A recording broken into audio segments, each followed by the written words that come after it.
As you know, the theme for tonight's program is whataboutism, because you're not allowed to point out the mismanagement of justice in Biden's Justice Department with the indictment of Donald Trump and all the other people who seem to be able to go off scot-free violating the same laws. You're not allowed to do that. Well, we love doing what we're not allowed to do. So does Margot Cleveland. She's the senior legal correspondent at The Federalist. And, well, Margot, our whataboutism so far has been focused on Hillary Clinton, but gee, it seems like Joe Biden's got his own issues going on right now, doesn't he?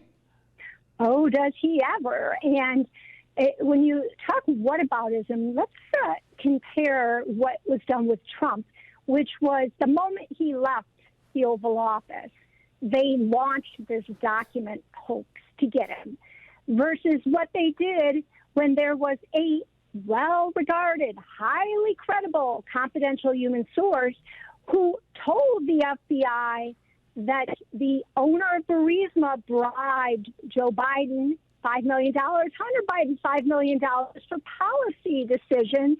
And what does the FBI do? They bury it. Yeah.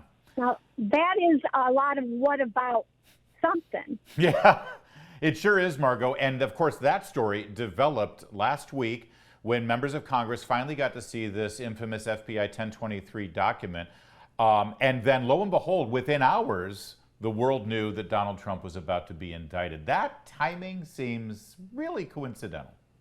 Oh, it does. I mean, it suffocated it. It was finally, the Biden scandal was finally getting some coverage.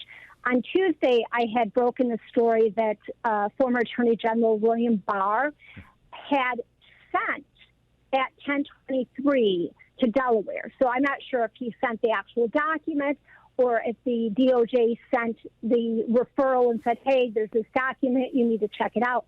But I broke that on Tuesday, and then General Barr confirmed it with several other outlets. Yeah. And by Thursday, it was being covered by the main corrupt media that we have out there. Right. Until all of a sudden, Donald Trump was indicted. That's right. Then it died. It was covered up by the media right up until the point they decided to cover it up, Margot. And let's just be clear, not only did you get that exclusive with Attorney General Barr saying, absolutely, we were pursuing this and we sent it to be investigated, but that also showed that Jamie Raskin and other Democrats in the House were lying when they said to the media, oh, this has already been investigated and there's no there. They continue to double down on that lie.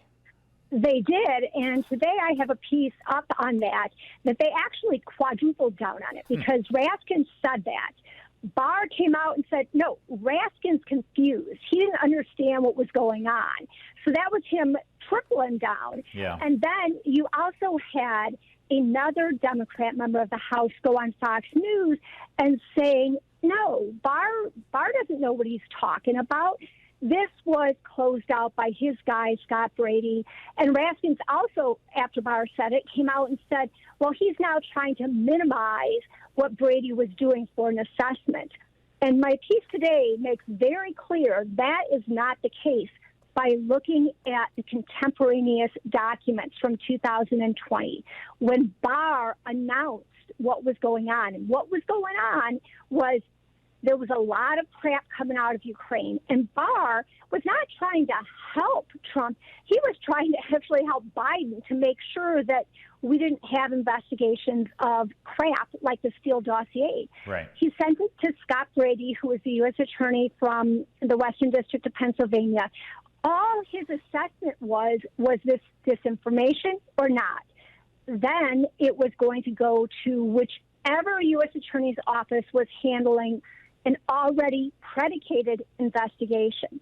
So this is absolutely ridiculous that the Democrats keep pushing the lie. But as I say today, I think that they're doing it knowing that they're going to hand out a leak within the next week that is a formal assessment that was closed by Brady. And again, what they're going to do is they're going to pretend that this was a typical FBI assessment as opposed to what Barr said at the time, 2020, that all he was doing was looking at it to see if it was disinformation or not.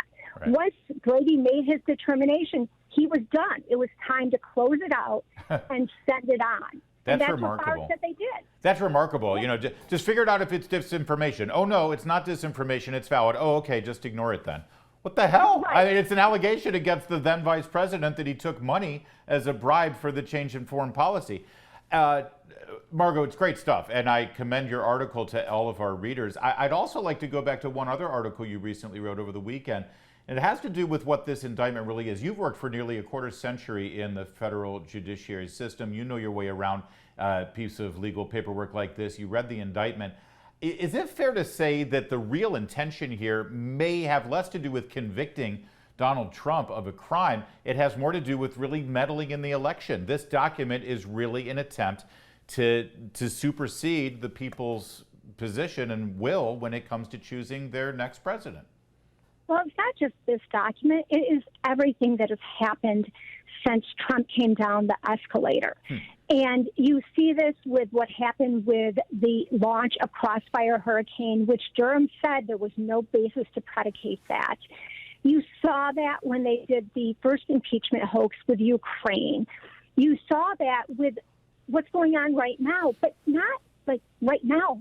What happened is that it started in 2021 when you had the archivist decide, instead of working with Trump like they did Obama, to set up a place where they could have it technically within the hands of the archives and classified material included. Yeah. They were going to come after Donald Trump.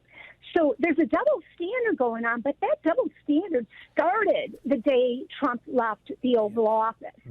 And absolutely, we have the DOJ deciding not who is going to get justice, but who we are going to be allowed to vote for. Yeah, this is an important point that you're making, and I would love to sort of pull on the thread a little bit more with regard to what standard operating procedure would be for a former president. As we know, every single former president of our lifetime has taken documents with them so that they can prepare for their memoirs or for their presidential library, and there is a procedure through the archivist to handle all of those things. Why wasn't that done this time? Do we know? We don't know if there was any outreach or not. We do know the archivist said when he was talking with a source later, when I saw Trump leaving with the boxes, I thought, what the hell's in those boxes? He was an anti-Trumper. He had no desire to help and work with him. So we don't know why well, I shouldn't say that. We know why they didn't, but we don't know who or how it fell through, what the normal process is. Yeah. We do know that with former President Obama, they allowed all of those documents, including classified documents, to be stored at a warehouse in Hoffman Estates, Illinois. There is no reason they could not have worked with President Trump.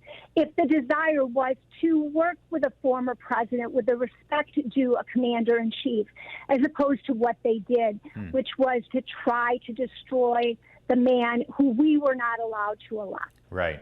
Yep, they were angry that we voted for him last time, and they're certainly trying to get in the way of people voting for him this time. Margot Cleveland, we got to leave it there, but you're doing great work as always as senior legal correspondent at The Federalist. I appreciate you joining us tonight. Thanks so much, Larry. There's more to come. We'll even try to throw in some whataboutism with regard to video games. Yeah, you heard me, video games. Next. You're watching O'Connor Tonight on Salem News Channel.